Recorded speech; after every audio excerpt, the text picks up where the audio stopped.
Buenos días, presidente Jacobo del Noticiero en Redes. Primero, del Poder Judicial, presidente, preguntarle cuál es su postura después de lo que vivimos el día de ayer.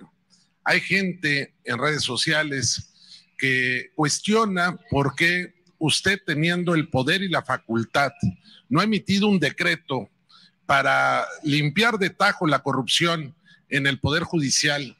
Es la primera pregunta, si nos pudiera explicar por qué no a través de un decreto. Usted ha convocado al Plan C, pero vemos que existe una actitud que ya es constante. Incluso ayer la ministra Yasmín Esquivel les dijo en su cara a los otros 9 ministros que estaban actuando de manera indebida al echar abajo pues el trabajo del legislativo. Entonces sería mi primera pregunta: ¿por qué no a través de un decreto, presidente, limpiar de tajo la corrupción en el Poder Judicial?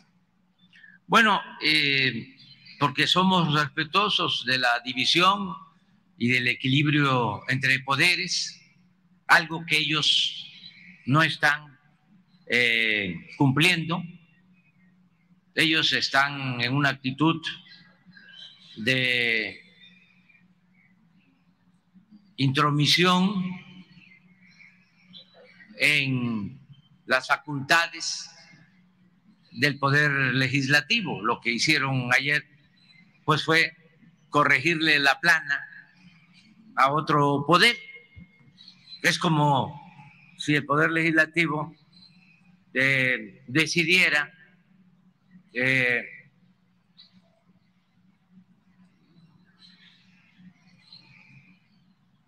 enjuiciar a jueces, a magistrados, a ministros corruptos.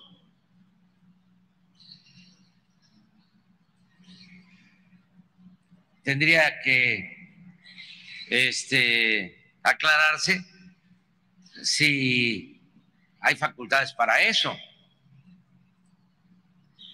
porque es el que un poder intervenga en los procesos internos de otro.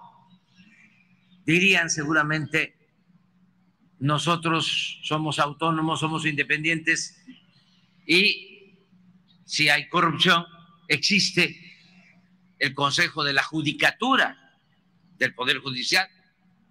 No tiene por qué intervenir el Poder Legislativo.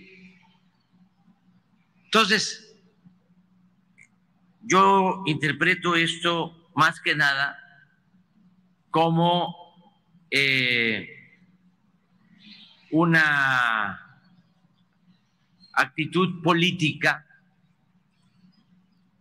de protección, de defensa de los intereses de una minoría rapaz y corrupta, que era la que dominaba en México, los que se sentían los dueños de México.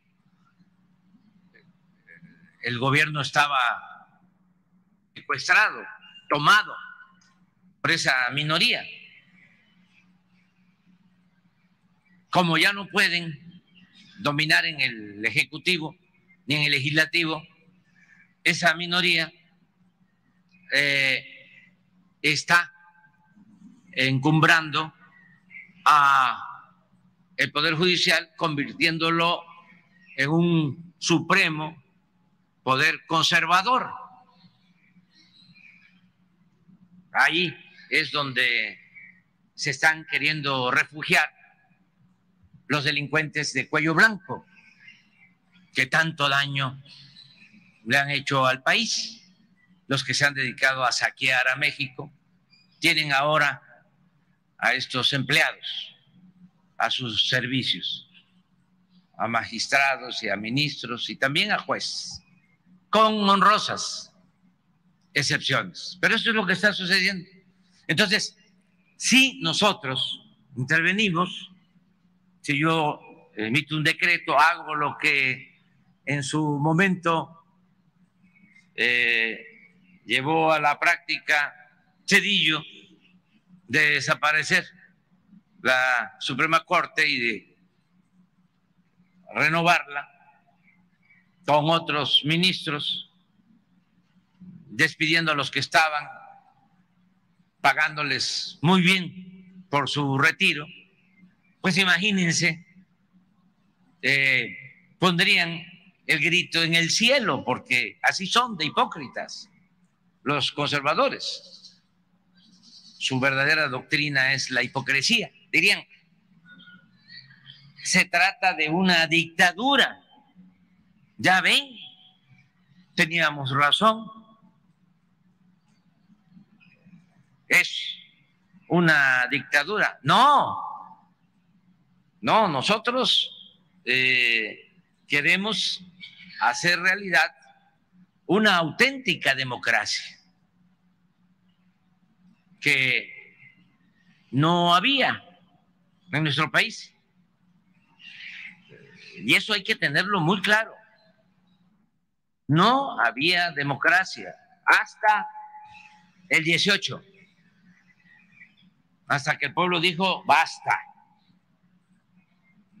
Lo que había era un gobierno oligárquico, una presidencia oligárquica con fachada de democracia. El Instituto Electoral, el Tribunal Electoral, el Poder Judicial, sí, todo eso, pero solo como parafernalia, solo como escenografía. En realidad, el gobierno estaba en manos de una mafia de poder. Y ellos eran los que mandaban en el poder legislativo. Pues miren lo que sucedió. Lo que pasa es que hay mucha amnesia. No se hacen análisis críticos.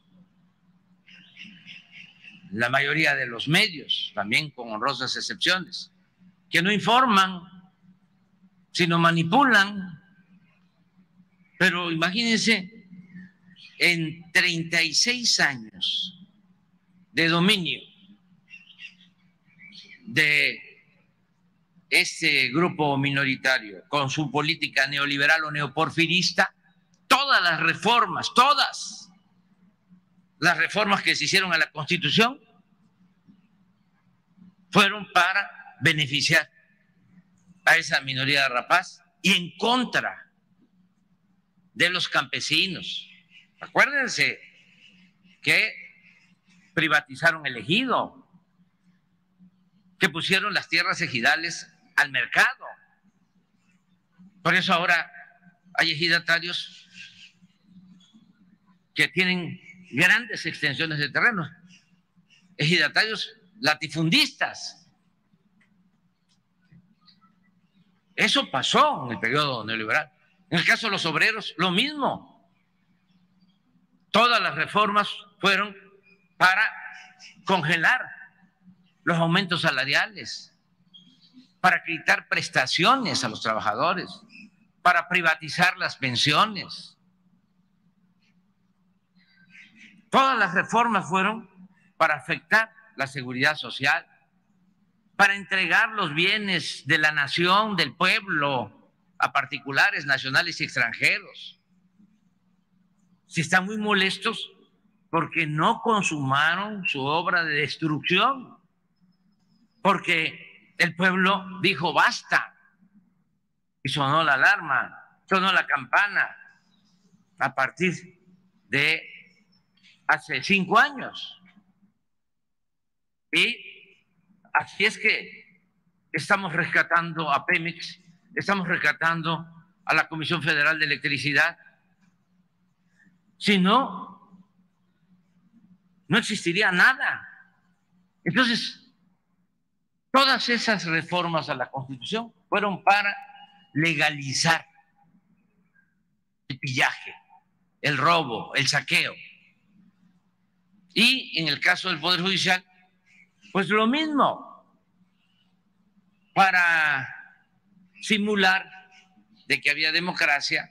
Acuérdense cuánto engañaron de que eran distintos el PRI y el PAN. ¿Cuánto tiempo engañando? Pobre gente que se la creyó cuando significaban lo mismo.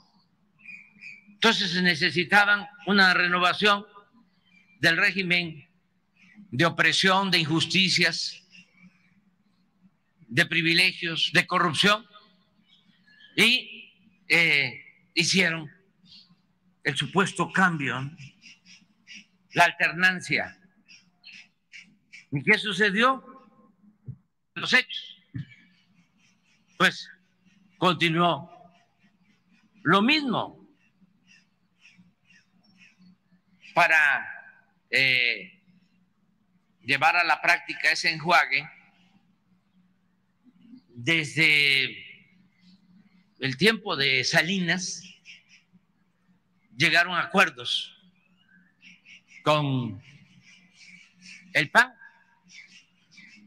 Acuérdense que Diego Fernández de Ceballos pidió en el Congreso que se quemaran las boletas de la elección de 1988. Siendo opositor, pide que se quemen las boletas de la elección en donde impusieron con fraude a Salinas. ¿Y qué otras cosas? Bueno, empezaron a unirse para impulsar el mismo programa privatizador y también en pago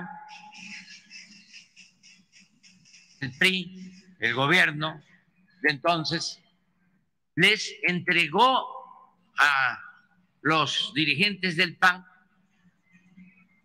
el poder judicial. Ellos mandaban y siguen mandando en el poder judicial abogados conservadores, reaccionarios, enemigos del pueblo, defensores de corruptos, de las minorías, gente nada más interesada en el dinero. Acuérdense que siendo Zedillo presidente, el procurador de la República fue Lozano Gracia, del PAN. Y eso, pues es lo que ahora estamos padeciendo, porque trae ese origen.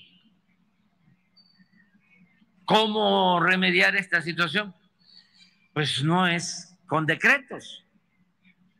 En la democracia el pueblo manda, el pueblo decide. En el artículo 39 de la Constitución se establece que el poder dimana del pueblo y se instituye para su beneficio, y el pueblo tiene en todo momento el derecho de cambiar la forma de su gobierno. ¿Qué es lo que hay que hacer? Voy a enviar una iniciativa de reforma a la Constitución. Espero que para entonces en el Poder Legislativo haya una mayoría calificada que impulse la transformación, la purificación definitiva del gobierno, y que se elijan a los jueces, que el pueblo elija a jueces, a magistrados y a ministros, como se hizo en la época del presidente Juárez,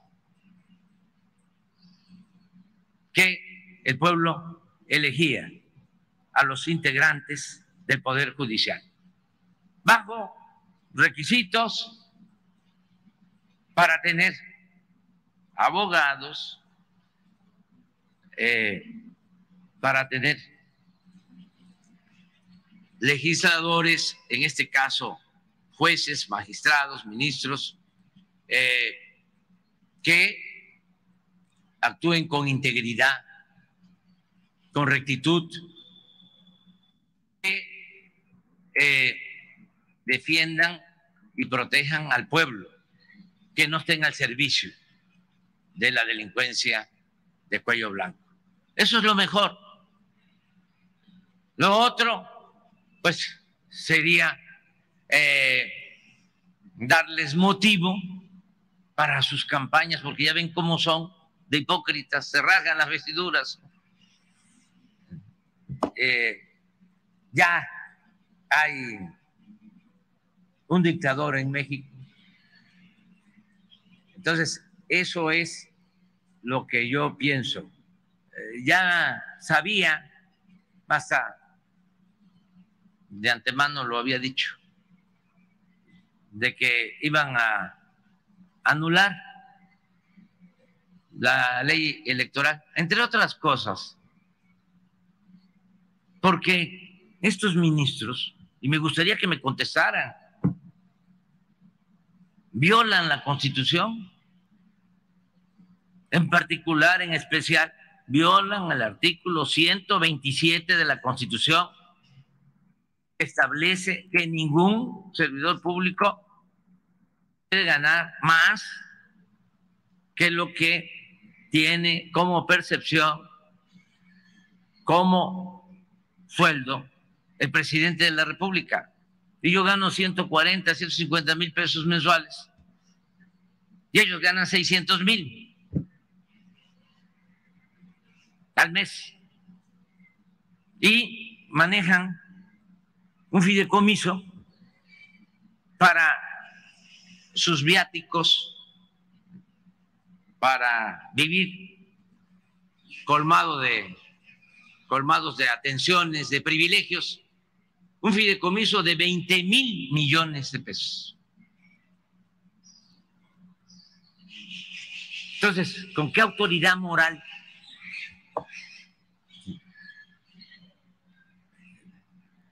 cuestionan el procedimiento del Poder Legislativo? Yo no tengo por qué opinar sobre lo que debería ser el Poder Legislativo, pero como ciudadano y también como presidente les diría, no se metan a ese litigio, no caigan en esa provocación, déjenlos, porque están menospreciando al pueblo. Piensan que pueden hacer sus fechorías y que el pueblo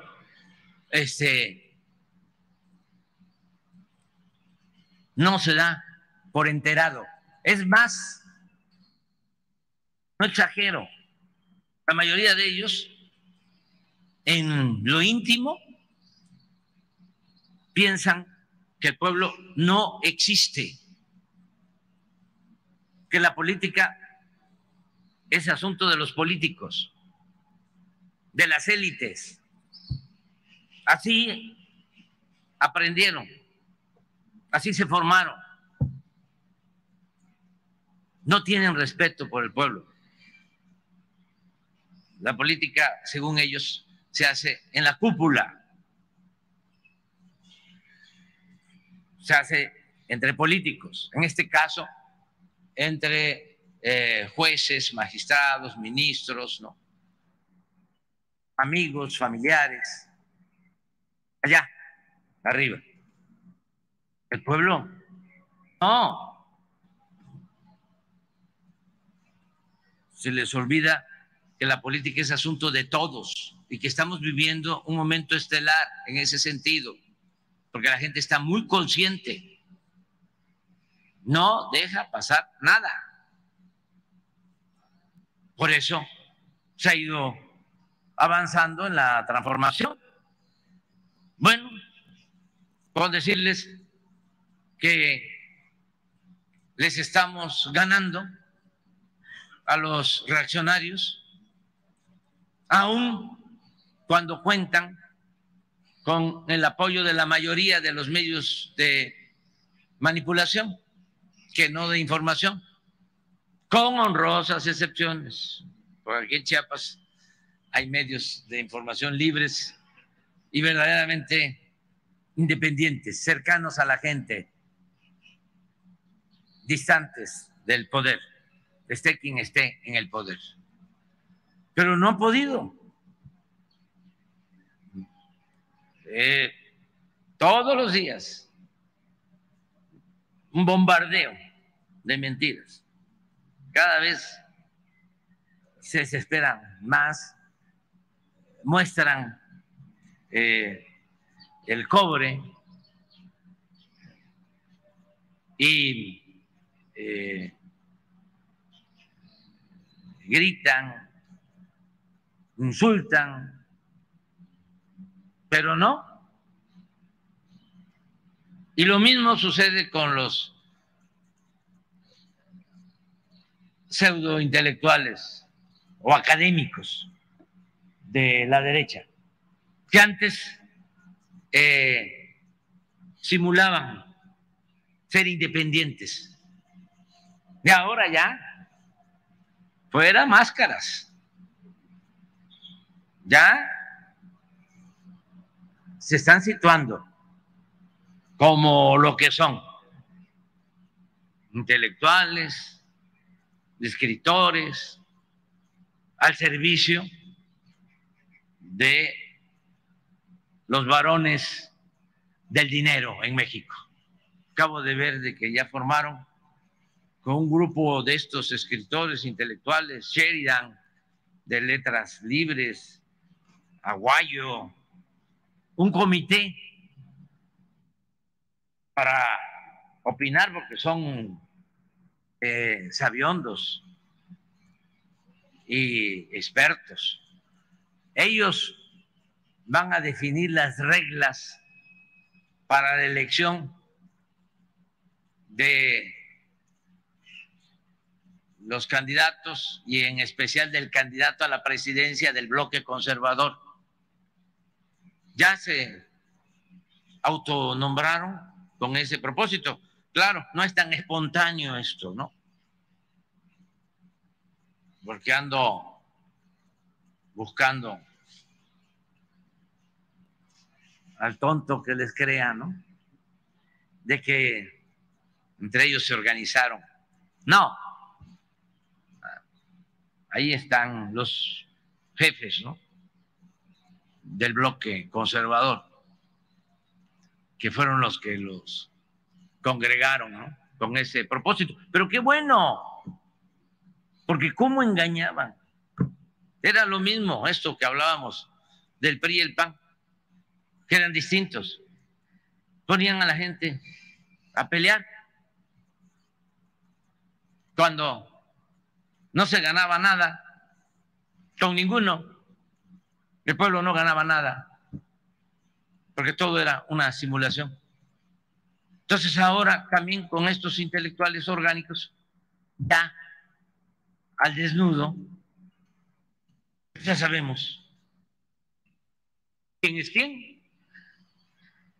Todo esto lo debemos de celebrar, porque esa postura hipócrita, indefinida, de medias tintas, mediatizaba mucho, impedía que se dieran los cambios.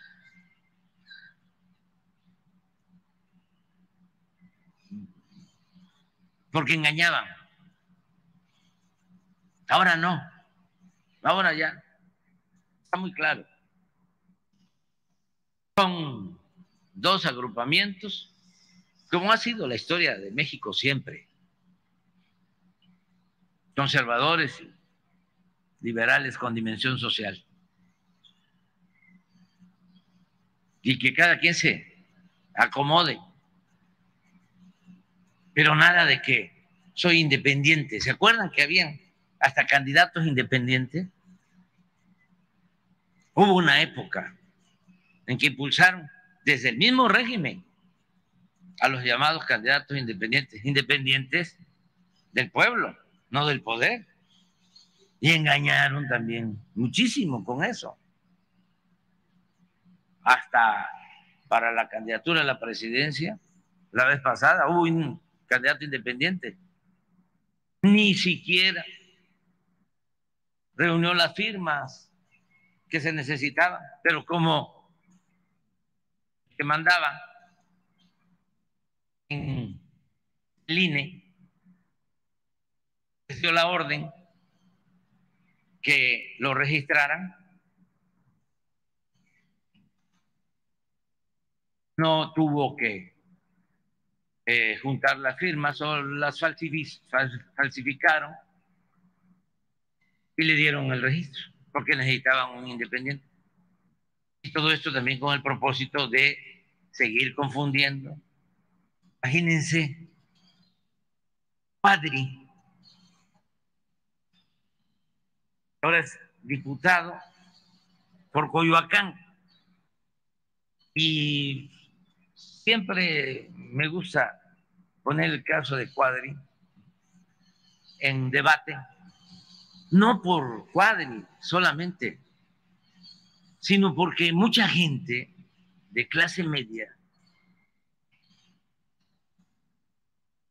con mentalidad conservadora, aspiracionista, que se dan ínfulas, ¿no?, de estar bien informados, son los que se dejan engañar, se dejan manipular con mayor facilidad. Pues imagínense, votar por Cuadri, pero en Coyoacán, donde se supone que viven los de mayor nivel académico, intelectuales. ¿Cuántas veces Cuadri, candidato a la presidencia? Como 2 veces. Impulsado por la maestra Elbester, por dicho. Pero eso ya se olvidó. ¿Qué dice Cuadri? Entre otras cosas. Dice, si no existiera Chiapas, si no existiera Oaxaca, si no existiera Guerrero, México fuese una potencia.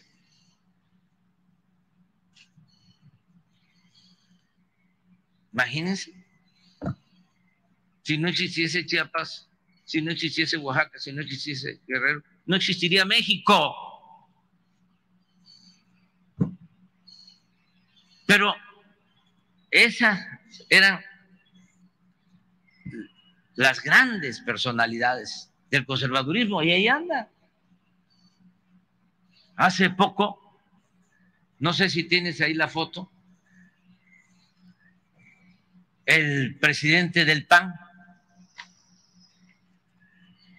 lo afilia al PAN. No es para darles consejo, pero también un consejo no se le debe de negar a nadie. Pero ¿cómo lo va a afiliar al PAN? ¿Cómo va a sacar votos aquí en Chiapas, el PAN? ¿Con Cuadri? Se planteó que desapareciera Chiapas. Entonces, bueno, ya me extendí un poco, pero tenía ganas, y es que aquí me inspiro. Presidente, en mi estado.